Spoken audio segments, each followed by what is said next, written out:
खलीफा के हम हैं खलीफा हमारा, वो दिल है हमारा आका हमारा, हमारा हमारा खलीफा हमारा, वो दिल है हमारा आका हमारा, वो दिल है हमारा आका हमारा. Assalamualaikum dan selamat datang dalam program Hadis Week with Huzur. Kami merasa terhormat untuk menyajikan sorotan dari dua mulakat dengan delegasi khuddam dari Holland dan USA. Kami mulai dengan mulakat hari Minggu, di mana Hadrat Khalifatul Masih Al-Khamis Ayyadahullahu Ta'ala Bil Aziz dengan penuh kebaikan bertemu dengan anggota khuddam dari Holland. Minggu lalu, Amilah Nasional dan Qaidin dari Majlis Khuddamul Ahmadiyah Holland mendapat karunia untuk mulakat dengan Hadrat Khalifatul Masih Ayyadahullahu Ta'ala Bil Aziz. Para khuddam semuanya memiliki kesempatan untuk memperkenalkan diri dan menyampaikan pembaruan tentang departemen mereka serta memohon bimbingan Hadrat Amirul Mukminin. Salah satu khuddam yang bertugas sebagai sekretaris umumi menerima bimbingan sehubungan dengan departemennya adalah tugas umumi untuk menjaga keamanan properti jemaat, untuk memastikan keamanan selama salat di tengah keadaan saat ini, untuk memastikan keamanan selama jalasah dan ijtima, dan untuk mengawasi lingkungan sekitar. Ini semua adalah tanggung jawab Anda. Apakah Anda muhtamim atfal? Iya, Huzur. Berapa banyak atfal yang Anda miliki? Menurut pembaruan terakhir adalah 198. Tidak ada atfal baru yang tambahkan sejak saat itu? Ya, Huzur, kami sedang mengerjakan hal itu juga. Oh ya? Iya, Huzur. Apa yang sedang Anda kerjakan? Apakah Anda mendorong orang-orang untuk memiliki lebih banyak anak? Disebutkan dalam hadis bahwa Muslim adalah mereka yang meningkatkan jumlah mereka. Rasulullah SAW mendorong untuk memiliki lebih banyak anak. Saat ini anak-anak tidak dilahirkan karena program KB. Huzur, nama saya Nidauz Zafar, sebagai muhtamim tarbiyat. Tarbiyat apa yang Anda lakukan? Untuk dawam salat, Huzur. Oh ya? Berapa anggota amilah yang telat 5 waktu berjamaah? Semuanya, Huzur. Semuanya? Oh, kalau untuk salat berjamaah saya tidak memiliki angka, Huzur. Mereka harus melakukan salat 5 waktu. Jika tidak salat, mereka akan dikeluarkan dari amilah. Berapa yang berjamaah di antara mereka? Saya tidak memiliki angkanya, Huzur. Sebelum menanyakan kepada yang lain, tanyakan dulu amilahnya. Nasional amilah, baru lokal. Baik, Huzur. Jika mereka dawam, maka yang lain juga akan mengikuti. Oke? Baik, Huzur. Huzur, akhir-akhir ini kami melihat bahwa beberapa khuddam telah mulai mengenakan kalung, gelang, dan rantai. Dan dengan melihat dunia di sekitar mereka, tren ini menyebar. Mengenakan perhiasan dan hal-hal seperti ini hanyalah tren mode tanpa tujuan yang sebenarnya. Jika muhtamim tarbiyat memenuhi tugasnya dengan baik dan sekretaris tarbiyat jemaat Anda bekerja dengan benar, dan departemen tarbiyat di Lajnah dan Ansar juga berfungsi dengan baik, maka kebiasaan mode semacam ini tidak akan berkembang. Pertama, lihat berapa banyak orang yang sebenarnya ada. Jelaskan kepada anak-anak bahwa Allah Ta'ala telah menyatakan jenis hiasan seperti ini tidak pantas bagi pria. Mengenakan cincin alaihi salam diperbolehkan. Beberapa orang mengatakan bahwa mereka telah membuat gelang alaihi sallam. Tapi meskipun demikian, lebih baik daripada mengenakan hiasan seperti itu. Seorang pria harus menjaga kehormatannya sebagai pria. Begitu juga kebiasaan lain juga berkembang. Di sana tato telah menjadi sangat umum di Belanda, misalnya. Begitu mereka mulai dengan kebiasaan seperti itu, mereka kemudian akan mulai membuat tato, lalu mulai mentato lengan mereka, dan terkadang mereka membuat bagian tubuh yang berbeda ditindik atau ditato. Jadi mereka membutuhkan tarbiyat yang tepat. Jelaskan kepada mereka apa yang dikatakan Islam untuk pria dan apa tanggung jawab mereka. Jenis hiasan seperti ini adalah untuk wanita.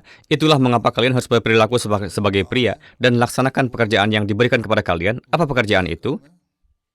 Menciptakan hubungan dengan Tuhan dan menyebarkan pesan Islam di dunia. Di negara-negara ini, tarbiyat khuddam harus sampai pada tingkat ini. Anda adalah muhtamim atfal, jadi pastikan atfal mendapatkan tarbiyat sesuai dengan ini, sehingga ketika mereka masuki khuddam, mereka menyadari hal ini. Oke? Baik, Huzur. Saat mulakat berakhir, para khuddam mendapat kesempatan untuk berfoto dengan Hadrat Amirul Mukminin dan menerima hadiah pena. Pada hari Senin, khuddam dari Maryland, Amerika Serikat, mendapat kehormatan untuk menghadiri mulakat. Para khuddam telah melakukan perjalanan khusus untuk salat di belakang Huzur dan diberkati untuk menghadiri mulakat yang berlangsung di Islamabad. Para khuddam semuanya mendapat kesempatan untuk memperkenalkan diri mereka. Setelah itu mereka dapat mengajukan pertanyaan tentang berbagai masalah keagamaan dan kontemporer yang mempengaruhi para pemuda. Di zaman ini, para pemuda Ahmadi dikelilingi oleh kepentingan duniawi dan dikelilingi oleh daya tarik fisik. Di zaman yang serba cepat ini yang didasarkan pada kepuasan instan, bagaimana kita dapat menjadikan kesabaran, kerendahan hati, dan keteguhan sebagai bagian dari kehidupan kita, sehingga kita dapat menjaga generasi masa depan kita di jalan yang lurus dan mencapai kedekatan, kesenangan, dan rahmat Allah. Anda telah memperoleh gelar master dan gelar sarjana. Anda belajar selama 14 tahun sebelum itu. Di tahun pertama sekolah dasar Anda, mengapa Anda tidak mengatakan bahwa Anda ingin lulus? Jelaskan kepada orang-orang dengan cara ini bahwa Anda tidak dapat menaiki tangga dengan langsung menginjak anak tangga teratas. Anda harus menaiki setiap anak tangga. Jika tidak, jika Anda mencoba melompat ke atas, Anda akan jatuh. Demikian pula terdapat tingkatan kerohanian. Ketika Anda mencoba melompat ke atas dan tiba-tiba mengatakan bahwa Anda ingin melaksanakan 2 salat saja lalu ingin menjadi seorang waliullah, maka Anda tidak dapat melakukannya. Allah Ta'ala telah berfirman dalam Al-Quran Suci bahwa kamu harus berjuang keras di jalanku, maka aku akan menganugerahkan keberhasilan kepadamu. Oleh karena itu, Anda harus menjelaskan kepada mereka bahwa agama harus diukur dengan tolok ukur yang sama yang digunakan dalam urusan duniawi. Kita harus berjuang dalam urusan agama kita dengan cara yang sama seperti kita berjuang untuk upaya duniawi kita. Seseorang tidak dapat menjalin hubungan dengan Allah Ta'ala dalam 1 hari. Allah Ta'ala berfirman, lakukan jihad di jalanku. Apakah jihad itu? Allah Ta'ala telah berfirman dalam Al-Quran, pertama, dengarkan aku, maka aku akan mendengarkanmu. Jadi apa yang Allah inginkan dari kita? Beribadahlah kepada Allah. Apakah Anda semua mengerjakan salat 5 waktu? Apakah Anda salat dengan sebaik-baiknya? Suatu ketika Rasulullah SAW tengah duduk di masjid, beliau sedang berbicara kepada sekelompok orang. Seorang sahabat datang, ia belum salat, lalu salat di sudut. Setelah salat, ia bergabung ke dalam majelis Rasulullah. Rasulullah bersabda kepadanya, kamu belum salat dengan benar, silakan salat lagi. Ia salat lagi, lalu datang menemui Rasulullah. Rasulullah bersabda, masih belum benar salatnya. Itu hingga 3 atau 4 kali. Ia mengatakan, Huzur, saya tidak bisa melakukan yang lebih baik dari ini. Bagaimana caranya? Rasulullah bersabda, lakukan salat dengan tenang, sambil mengingat kehadiran Allah di hadapanmu, dan berdoa. Seperti itulah salat. Silahkan kalian nilai diri kalian sendiri, bahwa kalian salat dengan cara seperti itu. Setelah itu, lakukan nafal. Kemudian zikir ilahi. Di dalam Al-Quran terdapat banyak hukum Allah Ta'ala. Amalkanlah itu. Ada yang mengatakan 500, 700, 1200 hukum. Lihatlah perintah-perintah itu. Apakah Anda memenuhi hak-hak orang lain atau tidak? Begitupun hak Allah Ta'ala. Jika itu semua dipenuhi, maka seorang dapat maju ke tingkat yang lebih tinggi dan dapat mengembangkan hubungan dengan Allah Ta'ala. Sebaliknya, seseorang masih menjadi murid SD sampai semua hal ini dipenuhi. Sekarang di kelas 12, jika Anda berkata bahwa saya harus mendapat gelar sarjana di kelas 12, maka kamu tidak dapat mendapatkannya. Karena saya telah menjadi sangat cerdas, saya telah menerima nilai A di kelas 12, jadi lihatlah apa yang telah saya capai. Mereka belum mencapai apa-apa sampai mereka menyelesaikan pendidikan kelulusan mereka selama 2 atau 3 tahun, atau sampai mereka melanjutkan untuk menyelesaikan gelar master mereka atau PhD. Jadi sampai mereka mencapai puncak dalam pencapaian duniawi mereka, sampai saat itu kamu tidak ditanya bahwa kamu memiliki gelar master. Kamu mungkin memiliki potensi, tetapi itu belum menjadi menonjol di hadapan orang-orang. Hal yang sama berlaku untuk masalah-masalah agama. Jika kamu memiliki potensi untuk melajari agama, sampai kamu menggunakannya dengan benar, dan jika kamu tidak mendengarkan Allah Ta'ala, maka ini bukanlah sesuatu yang dapat dilakukan hanya melalui kepuasan semata. Sama seperti kamu bersabar dari sekolah SD hingga gelar sarjana selama 14 atau 15 tahun, demikian pula bersabarlah di sini juga dan belajarlah. Di bulan Ramadan, setelah melaksanakan salat 5 waktu, di bulan Ramadan misalnya, lalu mengatakan, saya masih belum bisa melihat Allah Ta'ala. Allah Ta'ala tidak lantas akan nampak setelah sebulan. Allah Ta'ala berfirman bahwa untuk melihatku, kamu harus mematuhi perintah-perintahku. Dalam ayat-ayat yang berkaitan dengan puasa di bulan Ramadan, Allah Ta'ala telah berfirman bahwa kamu harus beriman dengan teguh kepadanya, dan kemudian memohon kepadanya, maka aku akan mendengarkanmu. Oke? Jazakallah Huzur. Pertanyaan saya adalah, apakah jiwa orang yang telah meninggal memiliki kesadaran atau pengetahuan setelah kematian? Misalnya, apakah jiwa menyadari apa yang terjadi pada orang-orang yang mereka cintai? Apakah kamu sudah membaca buku filsafat ajaran Islam? Belum, Huzur. Kamu belum membacanya, ya? Bacalah dengan seksama dan jawaban untuk hal ini akan ada di sana. Setelah kematian, jiwa terpisah dari tubuh ini dan pergi kepada Allah Ta'ala, dan di sana Allah Ta'ala memberikan tubuh baru kepadanya. Tubuh itu bukan tubuh duniawi ini. Itulah sebabnya Allah Ta'ala berfirman bahwa mereka yang masuk neraka akan dibakar. Kulit mereka akan dibakar, kemudian mereka akan diberi kulit baru, dan kemudian mereka akan dibakar lagi untuk menerima hukuman ini karena mereka adalah pendosa besar. Hal itu hanya bisa terjadi jika demikian halnya, dan mereka yang masuk surga akan menikmati. Jadi itu adalah jenis tubuh yang lain. Hadrat Masih Maud Islam telah menjelaskan hal ini dengan sangat panjang lebar dalam buku Filsafat Ajaran Islam. Setelah meninggalkan dunia ini, mereka mendapatkan tubuh dan Allah Ta'ala juga memberitahu mereka bahwa orang-orangmu yang berdoa untukmu, doa-doa tersebut sampai kepadamu untuk peningkatan derajatmu. Itulah sebabnya disebutkan dalam hadis bahwa ketika seseorang meninggal, setidaknya selama 40 hari kerabat dekat mereka harus pergi dan berdoa di makam mereka agar Allah Ta'ala dapat meningkatkan status mereka. Jadi untuk meningkatkan derajat mereka, Allah Ta'ala memerintahkan kita untuk terus berdoa. Dia telah menarik perhatian orang-orang terhadap hal ini. Kemudian Allah Ta'ala akan memberitahu mereka bahwa kerabat mereka berdoa untuk mereka. Sehingga karena itu, dia akan membawa mereka naik satu tingkat lagi. Di surga ada ratusan tingkatan, level yang berbeda, dan dia membawa mereka naik ke tingkatan-tingkatan tersebut. Adapun apa yang terjadi dengan orang-orang yang mereka cintai di dunia ini, itu adalah kehendak Allah Ta'ala. Dia juga dapat memberitahu mereka bahwa orang-orang ini tidak melakukan perbuatan baik, sehingga dia akan membuat mereka dalam keadaan buruk. Beberapa orang muncul dalam mimpi, beberapa orang menceritakan mimpi mereka bahwa kerabat atau orang yang dicintai si Anu muncul dalam mimpiku, dan dia memberitahuku bahwa perbuatan tertentu yang aku lakukan adalah salah, dan bahwa aku harus memperbaikinya karena Allah Ta'ala tidak senang denganmu. Itu berarti bahwa Allah Ta'ala akan memberitahu mereka. Allah Ta'ala menetapkan sebuah sistem, bukan berarti tubuh fisik muncul di hadapan mereka. Melalui metode Allah Ta'ala, inilah kita menerima pesan-pesan, dan kita diberitahu tentang hal-hal tertentu. Oke? Baik, jazakallah huzur. Pertanyaan saya adalah, bagaimana kita dapat menanamkan kebiasaan membaca buku-buku Hadrat Masih Maud Islam dan para khalifahnya? Di masa kecilmu, kamu mungkin pernah membaca komik dan novel. Bagaimana kamu membangun kebiasaan melakukan ini? Sama seperti kamu mengembangkan kebiasaan di sana, sisihkan waktu untuk ini juga. Pertama-tama, kembangkan kebiasaan membaca Al-Quran Suci. Hal pertama adalah Al-Quran Suci. Bacalah. Baca juga tafsirnya, terjemahannya. Banyak hal akan menjadi jelas di dalamnya. Dan banyak hal yang tidak kamu pahami. Untuk memahami hal-hal tersebut, kamu kemudian harus membaca buku-buku Hadrat Masih Maud Islam atau tafsir-tafsir para khalifah. Semuanya telah menjadi lebih mudah sekarang. Semua Al-Quran Suci ada di Al-Islam. Iya kan? Kunjungi situs webnya, buka aplikasi Al-Quran di sana, dan sebuah ayat atau surah akan muncul. Klik lagi, dan di sudut akan muncul tab tafsir atau komentar. Lihatlah komentar itu. Di dalamnya akan tertulis tafsir Hadrat Masih Maud Islam, tafsir khalifah pertama, tafsir khalifah kedua, khalifah keempat, atau pidato-pidato selanjutnya. Dari sana, kamu akan mendapatkan referensi lebih lanjut bahwa para khalifah selanjutnya juga telah memberikan pidato. Oke? Dalam pidato-pidato tersebut, ayat-ayat itu dijelaskan. Jadi ketika kamu membaca, kamu akan mengembangkan semangat untuk membaca buku. Ketika kamu membaca tafsir-tafsir dan di dalamnya ada referensi ke buku-buku, minatmu akan berkembang dalam hal itu. Hal kedua adalah bahwa terkadang kamu tidak bisa membaca seluruh buku.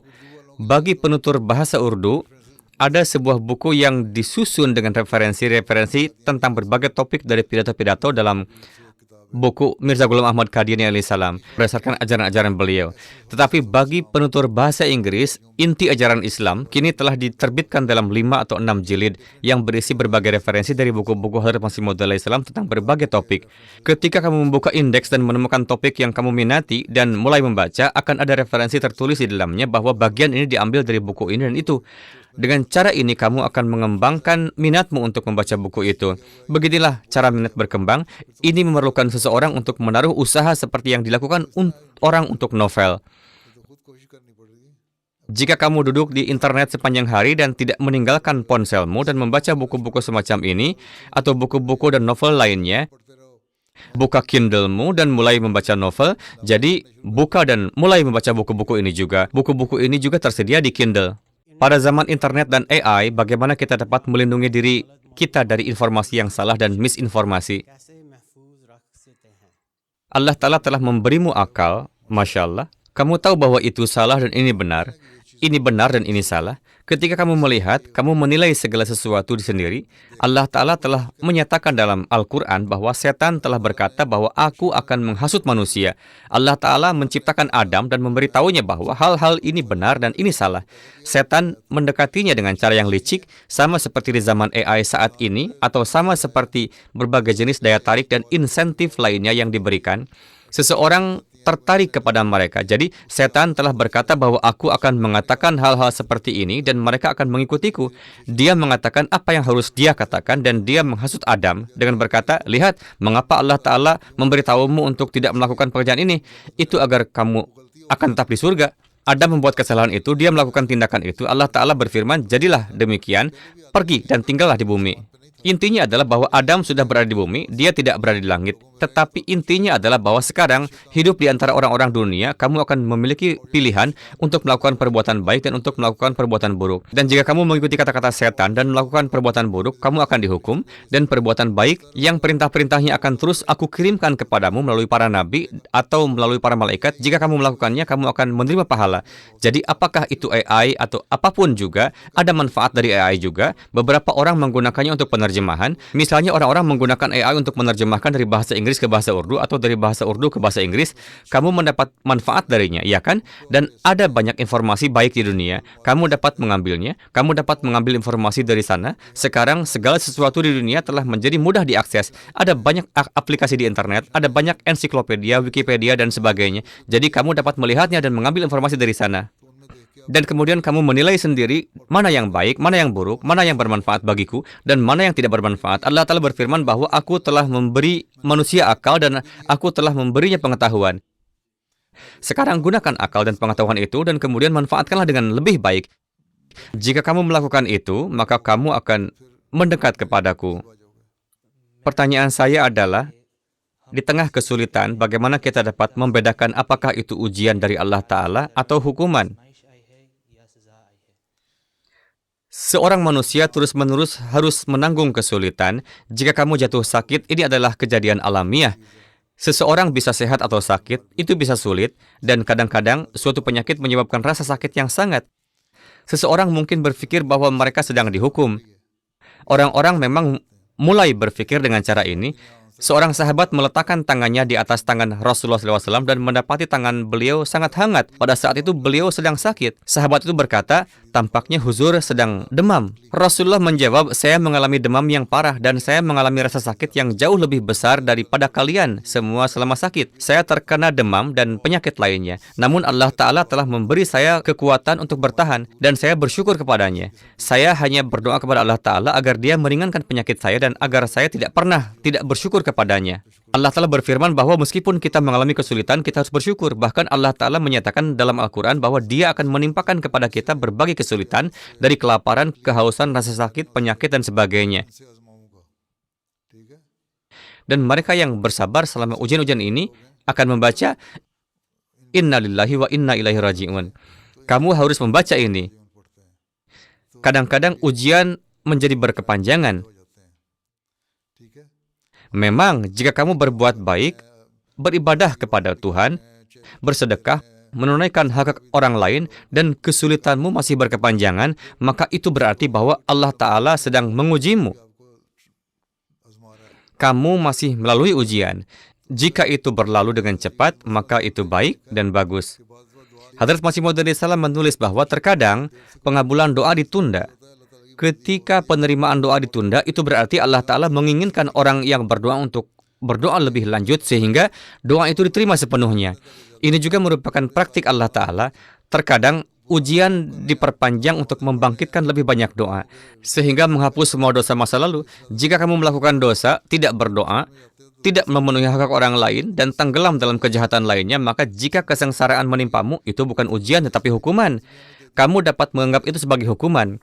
Sebagian darinya kamu terima di dunia ini dan sisanya akan diberikan di akhirat. Selain itu, terkadang Allah Ta'ala menghukum seseorang di dunia ini atau menempatkannya melalui ujian atau dosa-dosa yang tidak dia sadari. Dan sebagai hasilnya, dia mengampuni orang tersebut. Kemudian di akhirat tidak ada hukuman.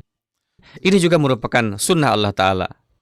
Oleh karena itu, bersyukurlah kepada Allah Ta'ala dalam setiap keadaan, memohon kepadanya dan berdoa agar ujianmu tidak bertambah.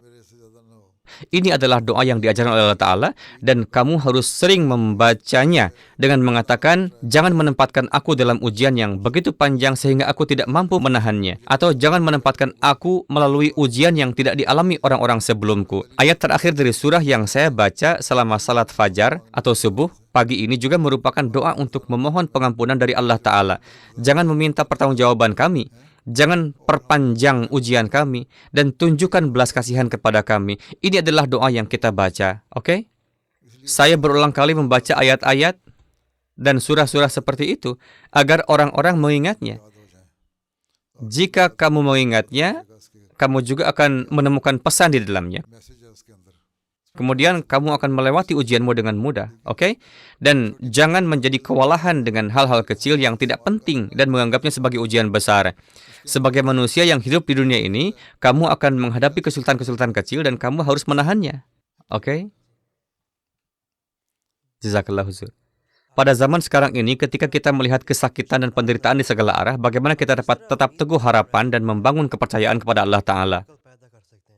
Saya baru saja memberitahunya bahwa seseorang akan selalu menghadapi kesulitan-kesulitan. Jika kamu tidak percaya kepada Tuhan, apakah para ateis tidak mengalami kesakitan atau menghadapi kesulitan? Mereka mengalaminya. Mereka juga mengalami kesulitan.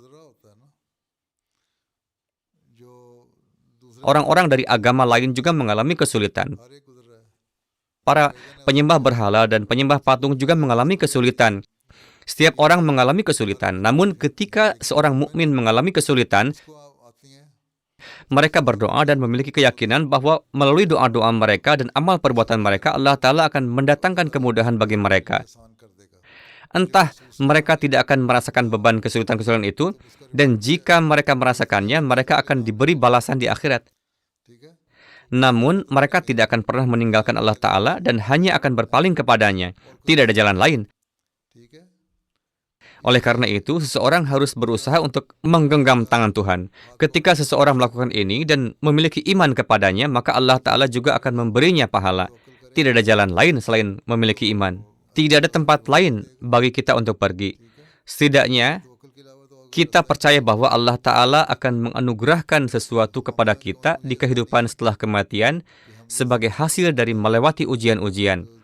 Kita memiliki iman kepadanya. Jika kamu membangun imanmu kepada Allah Ta'ala dan berdoa kepadanya, Dia menganugerahkan nikmatnya kepadamu bahkan di dunia ini. Memang, terkadang sebuah ujian dapat berlangsung lama. Ketika kita berbicara tentang ujian-ujian, ada seseorang yang mengalami ujian yang sangat panjang. Selama 30 tahun, dia berdoa untuk keringanan dan agar Allah Ta'ala menyelesaikan masalahnya. Dia adalah seorang wali. Setiap kali dia berdoa, Allah Ta'ala menolak doanya meskipun dia terus memohon. Suatu hari, salah seorang pengikut setianya duduk dekat dengannya. Dan kebetulan Allah Ta'ala juga menyebabkan dia mendengar penolakan terhadap doa-doa wali tersebut. Pengikut itu bertanya kepada sang wali tersebut, jika Allah Ta'ala telah menolak doa-doa Anda, mengapa Anda tetap bertahan untuk terus berdoa? Wali itu menjawab, hanya ini yang bisa aku lakukan, yakni berdoa. Aku tidak punya tempat lain untuk pergi. Aku beriman kepadanya, dan suatu hari dia akan mengabulkanku. Seketika itu, dia mulai mendapatkan ilham, dan mulai memasuki pandangan kasyaf, dan keadaan yang sama menimpa murid tersebut, di mana Allah Ta'ala berfirman, aku telah mengabulkan semua doa yang telah kamu panjatkan selama 30 tahun terakhir. Butuh 30 tahun bagi doanya untuk dikabulkan. Dan ini adalah hasil dari kepercayaannya kepada Allah Ta'ala. Dia percaya tidak ada tempat lain yang bisa dia tuju kecuali kepada Allah.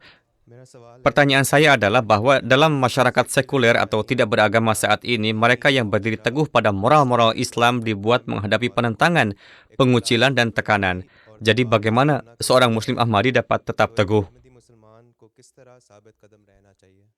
Apa tekanan masyarakat? Bahwa kamu harus menari? Bahwa kamu harus minum alkohol, bahwa kamu harus berkencan dengan gadis-gadis. Bukankah ini tekanan yang ada dalam masyarakat dan lingkungan di sekitarmu? Bagaimana kamu dapat melindungi dirimu dari ini? Ucapkan, la haula wala quwwata illa billah. Ucapkan istighfar, dan ingatlah Allah. Selalu pertimbangkan fakta bahwa Allah Ta'ala sedang mengawasi kamu. Dia sedang mengamati setiap tindakan dan perbuatanmu. Mengetahui bahwa dia sedang mengawasi, maka seseorang menghindari setiap kesalahan. Sama seperti yang kamu lakukan ketika kamu tahu bahwa kamera CCTV sedang menyala, Hari-hari ini ada banyak hukum yang berlaku di mana jika kesalahan terbukti melalui rekaman CCTV, maka itu dapat mengakibatkan kasus dilaporkan dan seseorang menjadi takut tentang kasus yang dibuat terhadap mereka. Mengapa kemudian orang-orang tidak takut kepada kamera CCTV Allah Ta'ala? Setiap bagian informasi akan pergi kepada Allah Ta'ala melalui sebuah hubungan langsung siang dan malam. Kadang-kadang kamera pengawas di sini tidak dapat menangkap identitas seseorang dalam pengaturan yang lebih gelap. Namun Allah Ta'ala melihat segala sesuatu, terlepas dari apakah itu gelap atau terang. Ketika rasa takut kepada Allah Ta'ala yang maha mengawasi kamu ini ada, maka tekanan-tekanan masyarakat, keburukan-keburukan relatif sedikit jumlahnya. Setan mengatakan bahwa dia akan menghasut orang menuju perbuatan salah, dan apakah kejahatan-kejahatan hari ini yang ada melalui internet, melalui perbuatan salah dengan perempuan, alkohol, persahabatan yang buruk, atau film-film yang tidak pantas, dan hal-hal semacam itu lainnya dalam masyarakat. Itulah mengapa Allah Ta'ala menyatakan dalam Al-Quran Suci bahwa masyarakat, seseorang dan teman yang mereka jaga harus dari orang-orang baik, dan seseorang harus menjauhkan diri dari yang sia-sia. Jika kamu terhindar dari semua ini dan beristighfar, berdoa dan menanamkan rasa takut kepada Allah Ta'ala, maka akan terbukti. Jika seorang bukan mukmin, tidak ada keimanan dalam hatinya, maka akan terbukti perkataan setan untuk terus menghasutnya. Pertama-tama beribadah kepada Allah Ta'ala. Ketika kamu beribadah, kamu memohon kepada Allah Ta'ala agar menjagamu tetap teguh di atas akhlak yang baik, di atas semua akhlak yang baik yang mencakup merawat orang lain, memperhatikan orang miskin, anak yatim, peduli terhadap teman, menghindari kejahatan, menjauhkan diri perzinahan, semua hal yang menentukan masyarakat dan lingkungan saat ini yang menarikmu. Kamu harus menjaga diri darinya. Untuk melakukannya, Allah Ta'ala telah memerintahkan untuk membaca istighfar, dan sebagai hasilnya, Dia akan melindungimu dari melakukan dosa-dosa di masa depan, dan Dia akan mengampuni dosa-dosa di masa lalu.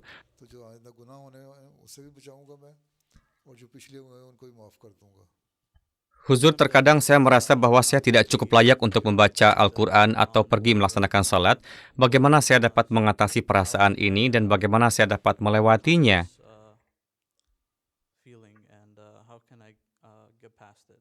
Ketika berbicara tentang melakukan perbuatan yang baik, tidak ada seorang pun yang benar-benar dapat mengatakan, saya layak melakukan hal ini. Tidak ada seorang pun yang dapat mengatakan ini. Ada banyak hal yang kamu lakukan bahkan pada tingkat duniawi atau perbuatan-perbuatan baik, tetapi seseorang tidak dapat memahami bagaimana melaksanakannya. Al-Quran Suci adalah firman Allah, dan oleh karena itu mengatakan, saya adalah orang yang berdosa, bagaimana saya dapat membaca firman Allah? Justru dengan membaca firman Allah, dosa-dosa seseorang akan dihapuskan. Jika kamu sakit, misalnya, jika kamu sakit kepala dan kamu berkata, saya sakit kepala dan tidak akan hilang dan tidak ada yang membantunya. Nah, Allah Ta'ala telah memberitahumu bahwa obatnya adalah dengan meminum obat. Jika kamu meminum paracetamol, maka sakit kepalamu akan hilang. Oleh karena itu, jika kamu berdosa dan menganggap dirimu tidak layak, berpikir bahwa Al-Quran Suci adalah kitab yang sangat suci, bagaimana kamu dapat menyentuh sesuatu yang begitu suci sementara dirimu berdosa? Ini adalah pikiran yang muncul sebagai akibat dari takut kepada Allah Ta'ala, iya kan? Ketika kamu mengembangkan rasa takut kepada Allah Ta'ala dalam hatimu, itu berarti kamu kemudian akan berdoa kepada Allah Ta'ala untuk membersihkanmu dan mensucikanmu. Metode yang telah diajarkan Allah untuk ini adalah agar kamu beribadah kepada Allah dan mengingat Dia. Mengingat Allah mensucikan seseorang dari pikiran dan perbuatan jahat. Ketika kamu tidak melaksanakan perbuatan-perbuatan yang berbudi luhur, maka bagaimana kamu akan menjadi suci? Kamu mungkin berkata bahwa matematika adalah mata pelajaran yang sangat sulit dan kamu tidak dapat memahaminya. Namun itu adalah mata pelajaran di sekolah dan kamu harus mempelajarinya. Jadi kamu akan meminta bantuan dari guru dan melakukan upaya yang sebagai hasilnya kamu akan memahaminya. Kamu mungkin tidak memiliki keterampilan khusus untuk memahaminya, jadi kamu harus berjuang untuk memahaminya. Demikian pula, seseorang harus melakukan upaya untuk membaca firman Allah Ta'ala dan untuk melaksanakan perbuatan-perbuatan berbudi luhur dalam bentuk apapun. Itulah sebabnya Allah Ta'ala menginstruksikan dalam Al-Quran Suci untuk melakukan jihad. Sebagaimana yang saya sebutkan sebelumnya, kamu harus berjuang. Ketika kamu benar-benar berjuang dan melakukan upaya, maka Allah Ta'ala akan menciptakan kemudahan bagimu. Kemudian kamu akan mulai memahami Al-Quran Suci dan mulai menerapkan kebaikan-kebaikannya. Ketika kamu mengembangkan pemikiran bahwa kamu penuh dosa, maka istighfar adalah jalan alami dan jawaban atas pertanyaan bagaimana mengatasinya. Ini pertanyaanmu kan? Ini bagaimana untuk dapat menguranginya? Untuk mengurangi keadaan berdosa itu, seseorang harus menggunakan istighfar. Sebagaimana yang saya sebutkan kepadanya sebelumnya juga, bacalah istighfar dan berusahalah untuk membacanya. Kemudian jangan hanya membaca Al-Quran, tetapi juga pelajari maknanya. Dalam Al-Quran kita juga disediakan indeks berbagai topik yang dapat kamu lihat, dan lihat topik mana yang kamu minati, dan itu juga dapat membantu reformasimu. Kamu harus mencari ayat-ayat Al-Quran suci tentang reformasi diri. Ini hanya akan terjadi ketika kamu merenungkannya. Oke? Salat, doa-doa, dan istighfar, jika kamu berjuang untuk hal-hal ini, maka kamu akan direformasi.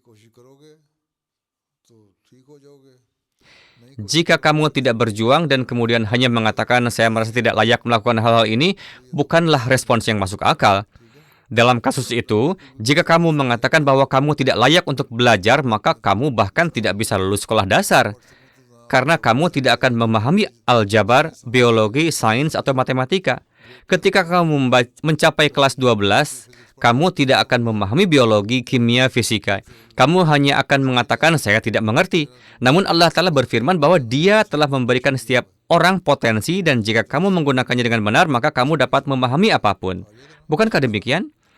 Demikian pula Allah Ta'ala telah memberikan kepadamu kualitas untuk membaca firman-Nya.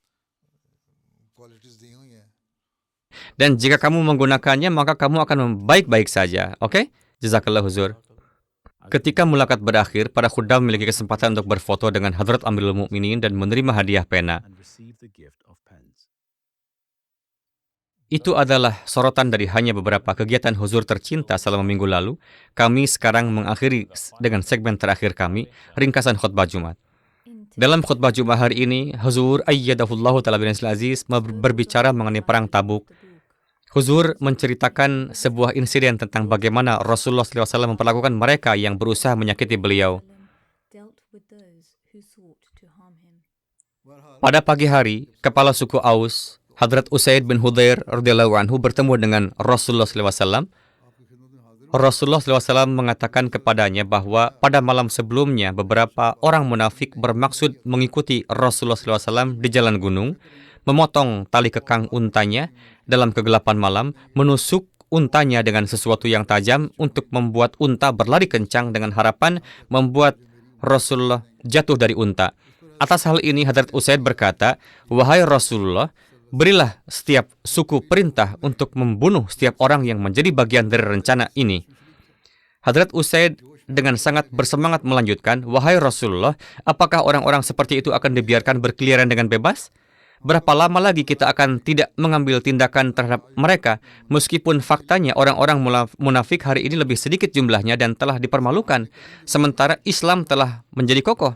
Rasulullah SAW menjawab, "Saya tidak suka orang-orang mengatakan bahwa begitu pertempuran antara saya dan orang-orang kafir berakhir, sekarang Muhammad SAW mulai membunuh para sahabatnya."